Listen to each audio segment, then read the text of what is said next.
Hey, so it's been quite a while since I filmed.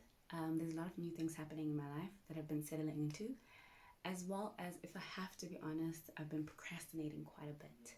But I am finally glad to be back in front of the camera, and I'm going to be doing the poem Resistance for you. Resistance is a poem that I posted on IG quite a while back, but I just hadn't been able to do the video to it.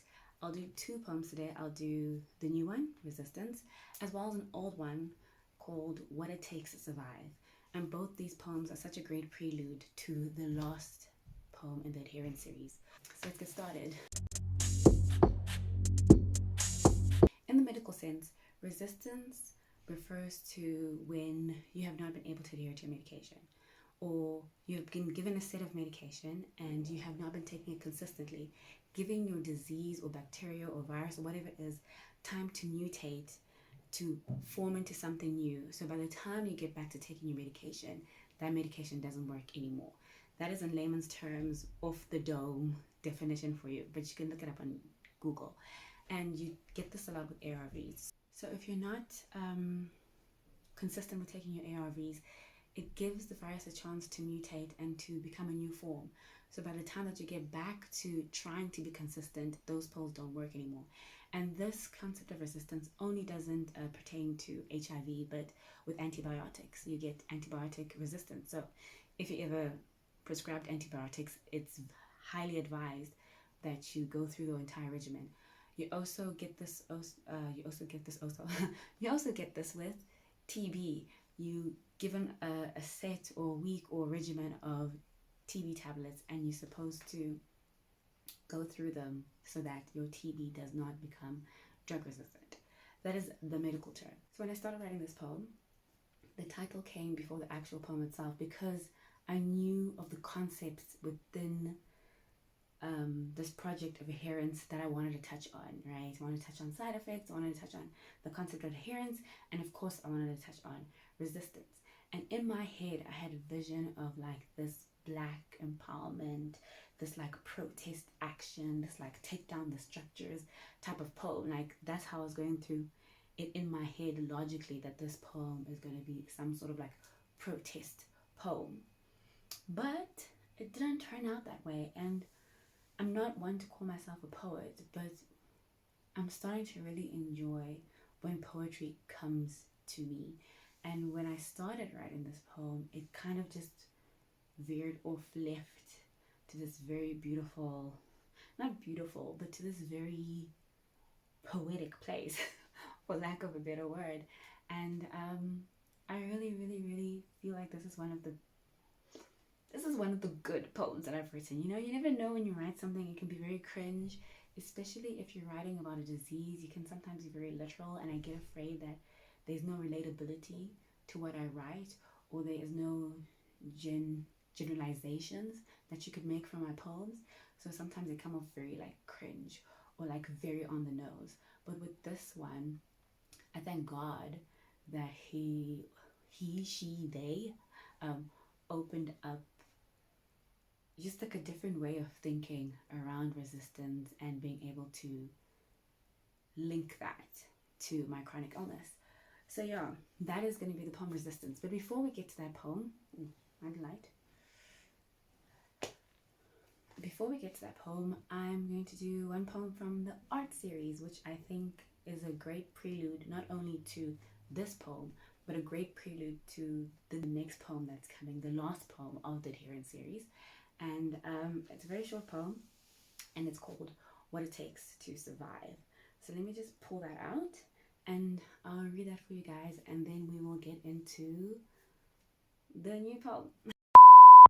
What It Takes to Survive.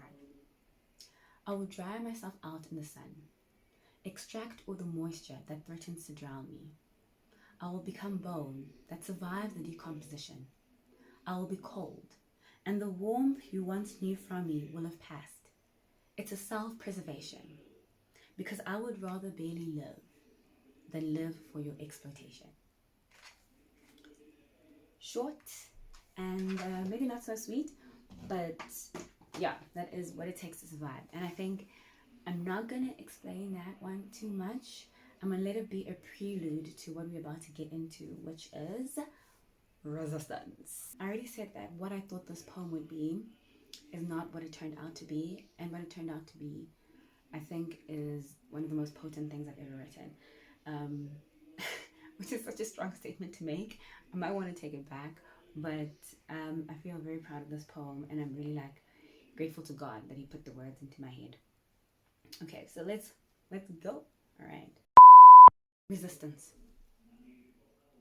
A dead end, praying to a wall. The signs of death begin to encroach. Why did you betray yourself? You know you cannot betray the body. It will not consume the pretense. Continue this gimmick of health. The body knows, the body knows. More than the mind, the body knows.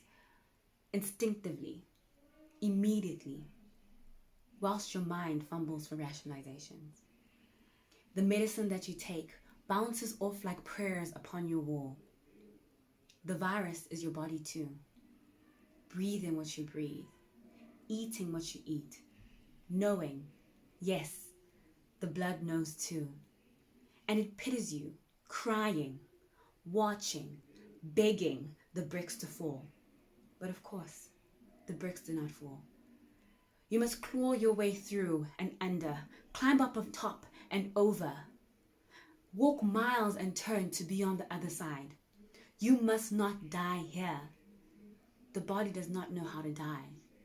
It can only be forced to. And the virus will not die. Both entities only care to survive. Remember, both entities are within you.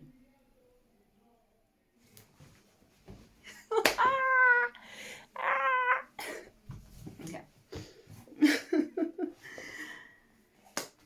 Yeah, so I think it's pretty powerful. I'm impressed with myself that I was able to be a vessel for such powerful words. And I think for me, I'm still processing the meaning, the full meaning of that poem. But if I have to speak a little bit on it, I would say that part of where, I don't want to say the thinking came from, because it wasn't a poem I thought through. It is a poem that, like I said, came to me. But what I realized from the poem is every living thing's instinct to survive, right? Every living thing's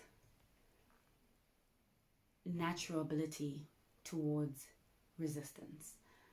And I think part of what also is such a great nuance in this poem is the juxtaposition of your body and this virus both being you, right? To put it quite plainly, because I know a lot of times when you talk about chronic illnesses, or when chronic illnesses are talked about, they're talked about as external to the self, right? In the body, but external to the self. But who we are, and there's always a separation between mind, body, and soul. There's this separation that people put between mind, body, and soul. But I think there's a trinity with the body, the mind, and the soul, that all of these things encompass who we are. Now, if an invasion of a disease comes through, an invasion of that disease, which is indefinite, which is here to stay, in many ways that forms a part of your identity. I'm not saying this should be what it is for everyone, because a lot of people want to not identify themselves to their sickness. But in this poem, there's this idea that the virus being a living thing, and you being a living thing, all caring for survival, all working towards survival, and the resistance, the hard work that must happen for all of you to survive. And obviously at the moment, HIV is an incurable illness, so you can't talk about bringing in something to kill it. You can only bring in something to maintain it, right? So there's this, it's fighting, you're fighting, but at the end of the day, you're all surviving and hopefully thriving. But yeah, that's like my basic understanding of the poem. And like I said, I'm still processing it, but I'm very honored to have been able to be a vessel for those words. And I think as my life goes on, this is one of the poems that I have written that I will refer to. And I'm very happy for it. I don't want to keep this too long.